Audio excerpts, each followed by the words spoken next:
அனைத்து தமிழ் உறவுகளுக்கும் அன்பு வணக்கங்கள். இருந்தமிழே உன்னால் இருந்தேன், இமையோர் விருந்து அமிர்தம் என்றாலும் வேண்டேன். உத்தமதானபுரம் வேங்கட சுப்பையர் மகன் சாமிநாதன், சுருக்கமா உ.வே.சா அவர்களோட பிறந்த நாள் இன்று. தமிழ் மக்களால தமிழ் தாத்தா அப்படின்னு அன்போட அழைக்கப்பட்ட மாபெரும் தமிழ் அறிஞர், பதிப்பாசிரியர், தமிழர்கள் என்றென்றைக்கும் நன்றி கடன் பட்ட ஒரு மாபெரும் தமிழ் ஆளுமை.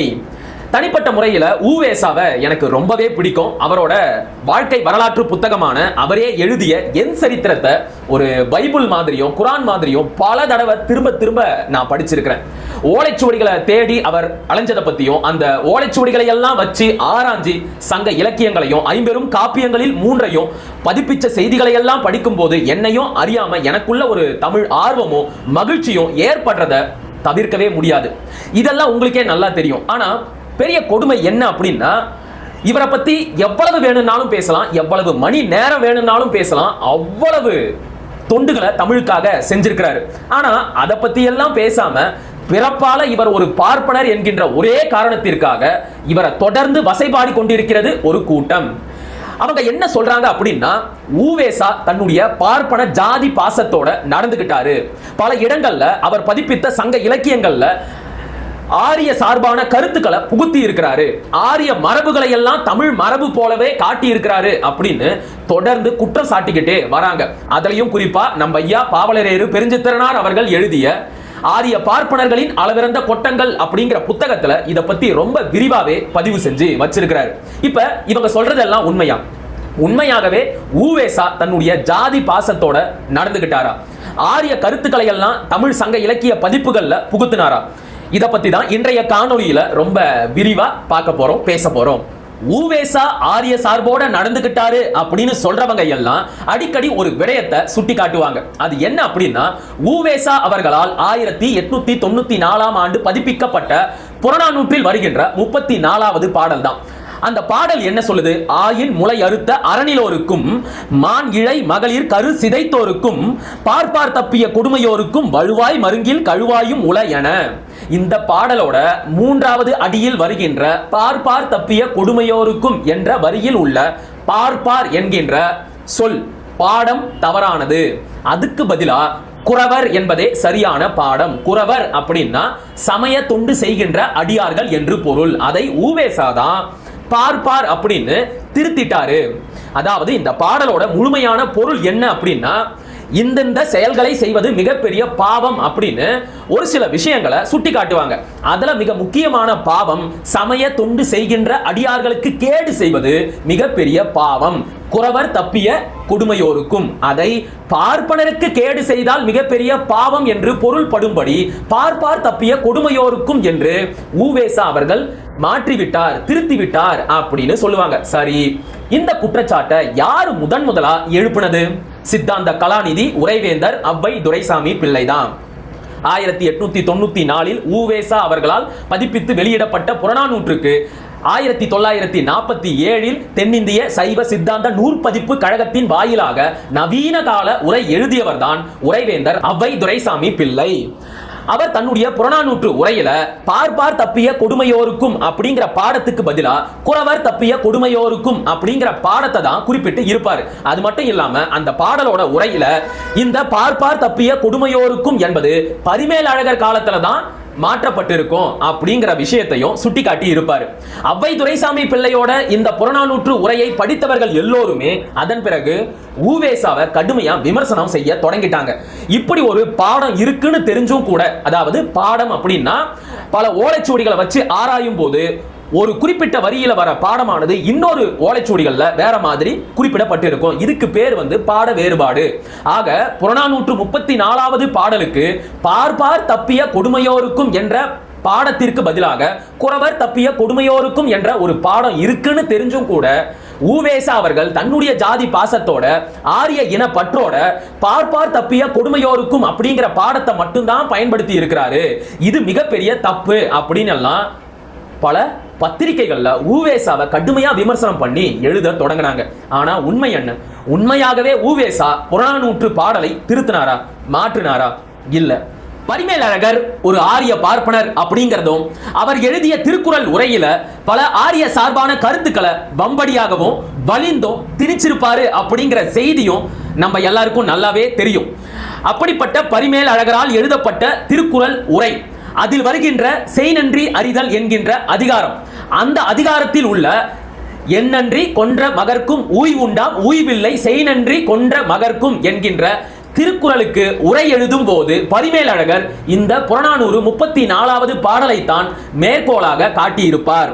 ஆனா அந்த உரையில எந்த ஒரு இடத்திலையும் குறவர் தப்பிய கொடுமையோருக்கும் என்கின்ற பாடத்திற்கு பதிலாக பார்ப்பார் தப்பிய கொடுமையோருக்கும் என்ற பாடம் திருத்தப்பட்டதற்கான குறிப்புகள் இருக்கவே இருக்காது. ஏன் அப்படின்னா, பரிமேலழகரோட காலம் தோராயமாக கிபி 1268 இருந்து கிபி 1311 வரைக்கும் இருக்கலாம் அப்படின்னு ஆய்வாளர்கள் சுட்டி காட்டுறாங்க. அதாவது மாரவர்மன் குலசேகர பாண்டியனோட காலத்துல தான் பரிமேலழகரும் வாழ்ந்தாரு அப்படின்னு சொல்றாங்க. ஆனா பரிமேலழகருக்கும் முன்னாடியே கிபி 11ஆம் நூற்றாண்டில் வாழ்ந்த இளம்பூரணாரே தன்னுடைய தொல்காப்பிய உரையில இந்த புறநானூற்று பாடலை மேற்கோள் காட்டி இருக்கிறார். இளம்பூரணார் தொல்காப்பிய உரை பொருளதிகாரம் புறத்திணை 29வது பாடல் கொடுப்பார் ஏத்தி கொடா அர் பழித்தலும் என்கின்ற பாடலுக்கு உரை எழுதும் போது இளம்பூரணார் அவர்கள் இந்த புறநானூற்று 34வது பாடலை முழுமையாக பயன்படுத்தி இருப்பார். அதிலையும் கூட பார்ப்பார் தப்பிய கொடுமையோருக்கும் அப்படின்னு தான் வந்திருக்கும். எந்த ஒரு இடத்திலையும் குறவர் தப்பிய கொடுமையோருக்கும் என்கின்ற வரி குறிப்பிடப்பட்டிருக்காது. ஆக பரிமேலழகருக்கும் 200 ஆண்டுகள் முன்பே வாழ்ந்த இளம்பூரணாரே இந்த புறநானூற்று பாடலை எப்படி பயன்படுத்தி இருக்கிறாரு? பார்ப்பார் தப்பிய கொடுமையோருக்கும் அப்படின்னு தான் பயன்படுத்தி இருக்கிறாரு. ஆக இதை வச்சு பார்க்கும்போது உரைவேந்தர் சித்தாந்த கலாநிதி அவ்வை துரைசாமி பிள்ளை சொன்ன மாதிரி ஆரிய பார்ப்பனரான பரிமேலழகரோட காலத்துல தான் இந்த புறநானூற்று பாடலானது திருத்தப்பட்டது அப்படிங்கிறது பொய்யாகுது. சரி, ஓகே, யார் தான் இந்த பாட்டை திருத்தினாங்க? எந்த இடத்துல இருந்து இந்த பாட வேறுபாட்டு குழப்பம் வந்துச்சு? அதை திருத்தினது வேற யாரும் இல்ல, எல்லிஸ். முதலாக இந்த பாட வேறுபாட்டு சர்ச்சைகள் எல்லாம் எங்க தொடங்குச்சு அப்படின்னு ஆராய்ச்சி பார்க்கும் போதுதான் நமக்கு ஒரு உண்மை தெரிய வந்துச்சு. சென்னை மாவட்டத்தின் ஆட்சியராகவும் சென்னை கல்வி சங்கத்தை நிறுவியவரும் 1812 திருக்குறள் ஆங்கில மொழிபெயர்ப்பு உரை நூலை வெளியிட்டவரும் திருவள்ளுவருக்கு நாணயம் வெளியிட்டவருமான பிரான்சிஸ் ஒயிட் எல்லிஸ் அவர்களிடம் இருந்துதான் இந்த பாட வேறுபாட்டு சர்ச்சைகள் எல்லாமே தொடங்குது. 1812 சென்னை கல்வி சங்கத்தின் சார்பாக வெளியிடப்பட்ட திருக்குறள் ஆங்கில மொழிபெயர்ப்பு உரை நூல்ல செய் நன்றி அறிதல் அப்படிங்கிற அதிகாரத்தில் வருகின்ற எண்ணன்றி கொன்ற மகர்க்கும் அப்படிங்கிற குறளுக்கு ஆங்கில மொழிபெயர்ப்பையும் உரையையும் எழுதும் போது பிரான்சிஸ் ஒயிட் எல்லிஸ் அவர்கள் பரிமேலழகர் எழுதிய உரையை அப்படியே மேற்கோள் காட்டுறார். அதாவது பார்ப்பார் தப்பிய கொடுமையோருக்கும் என்று பரிமேலழகர் பயன்படுத்திய அதே புறநானூற்று பாடல் வரியை பயன்படுத்திவிட்டு த மர்டர் ஆஃப் பிராமின்ஸ் என்று ஆங்கிலத்தில் மொழிபெயர்த்தார். கூடுதலாக அவர் கொடுக்க விரும்பிய விளக்க உரையை இல்லுஸ்ட்ரேஷன் அப்படிங்கிற பகுதியில் கொடுத்தார். அந்த இடத்துல தான் இந்த புறநானூற்று 34வது பாடலில் ஒரு பாட வேறுபாட்டை சுட்டிக்காட்டினார். குறவர் தப்பிய கொடுமையோருக்கும் என்கின்ற பாடல் வரி அங்குதான் முதல் முறையாக குறிப்பிடப்பட்டது. அதற்கான ஆங்கில மொழிபெயர்ப்பாக behaved arrasly towards religious instructors, அதாவது சமய தொண்டு செய்கின்ற சமய பணி அடியார்கள், அவர்களுக்கு கேடு செய்வது மிக பெரிய பாவம் என்று தன்னுடைய ஆங்கில மொழிபெயர்ப்பில் சுட்டிக்காட்டி இருப்பார். அதே திருக்குறள் ஆங்கில மொழிபெயர்ப்பு நூல் பக்கம் 404 பாட வேறுபாடுகளை சுட்டிக்காட்டும் போது இந்த புறநானூறு 34வது பாடலுக்கு குறவர் தப்பிய கொடுமையோருக்கும் என்ற பாடலுக்கு பதிலாக பார்ப்பார் தப்பிய கொடுமையோருக்கும் என்ற பாடமும் இருக்கிறது அப்படிங்கிறத அவரும் சுட்டி காட்டுவார். அங்கதான் இந்த குழப்பமே தொடங்குது. ஆனா இவ்வளவு விளக்கமா ஆங்கிலத்துல விளக்க உரை எழுதிய பிரான்சிஸ் ஒயிட் எல்லிஸ் அவர்கள் எந்த ஓலைச்சுவடியில இருந்து இந்த பாட வேறுபாட்டை நான் கண்டுபிடிச்சேன் அப்படிங்கிறத கடைசி வரைக்கும் சுட்டி காட்டவே இல்லை. அதன் பிறகு இதே உரையை பயன்படுத்திய ஈழத்தைச் சேர்ந்த ஆறுமுக நாவலர் அவர்களும் பார்ப்பார் தப்பிய கொடுமையோருக்கும் என்கின்ற பாடத்திற்கு பதிலாக குறவர் தப்பிய கொடுமையோருக்கும் என்ற பாடத்தையே பயன்படுத்தி இருப்பார். இதுவரைக்கும் நாம பார்த்ததையெல்லாம் தொகுத்து பார்க்கும்போது உவேசா அவர்கள் புறநானூற்று பதிப்புல எந்த ஒரு திருத்தத்தையும் செய்யவே இல்லை அப்படின்னு தெளிவாகுது. ஏன்னா அவருக்கும் முன்பாகவே பல நூற்றாண்டுகளுக்கு முன்பு வாழ்ந்த இளம்பூரணாரே அவருடைய தொல்காப்பிய உரையில இந்த புறநானூற்று பாடலை பார்ப்பார் தப்பிய கொடுமையோருக்கும் அப்படின்னு தான் குறிப்பிட்டு இருக்கிறாரு. ஒருவேளை எள்ளி சுட்டி காட்டிய மாதிரி இந்த பார்ப்பார் தப்பிய கொடுமையோருக்கும் என்கின்ற பாடத்திற்கு பதிலாக குறவர் தப்பிய கொடுமையோருக்கும் என்று ஒரு சில புறநானூற்று ஓலைச்சுவடிகள்ல குறிப்பிட்டு இருக்கலாம். அந்த புறநானூற்று ஓலைச்சுவடிகள் ஊவேசாவிற்கு கிடைக்காமல் கூட போயிருக்கலாம். என்னைக்குமே ஊவேசா அவர்கள் ஒரு பதிப்பை தொடங்கும் போது அதுவரை அவர் சேகரித்த எல்லா ஓலைச்சுவடிகளையும் ஒப்பிட்டு பார்த்து ஆராய்ந்த பிறகுதான் பதிப்பிப்பார். ஒருவேளை பாடங்களில் வேறுபாடு இருந்தா கூட பாட வேறுபாடு அப்படின்னு ஒரு பகுதியை தனியே சுட்டிக்காட்டி இந்த பாடத்திற்கு இப்படி ஒரு வேறுபாடு இந்த ஓலைச்சுவடியில இருக்கு அப்படிங்கறதையும் தெளிவா சுட்டி காட்டுவார். அது மட்டும் கிடையாது, ஏதாவது ஒரு பகுதி புரியலையா விளங்கலையா அதையெல்லாம் தொகுத்து விளங்கா மேற்கோள் அகராதி அப்படின்னு ஒரு தனி அகராதியே அந்த புத்தகத்துல கொடுத்திருப்பார். சரி, இதெல்லாம் தான் புரியலையே, நாம நம்ம இஷ்டத்துக்கு எதை வேணும்னாலும் எழுதலாம் அப்படின்னு ஒருபோதும் எந்த ஒரு சங்க இலக்கியத்திலும் அவர் திருத்தங்களை மேற்கொண்டதே கிடையாது. அதுதான் ஊவேசாவோட பதிப்பு நேர்மை. இதன் பிறகும் உங்களுக்கு நம்பிக்கை வரல அப்படின்னா இதே புறநானூற்று 43வது பாடல்ல ஒரு வரி வருது.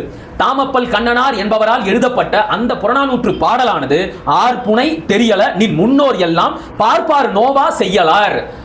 இந்த பாடல்ல வர பார்ப்பார் என்பதற்கு பொருள் என்ன தெரியுமா?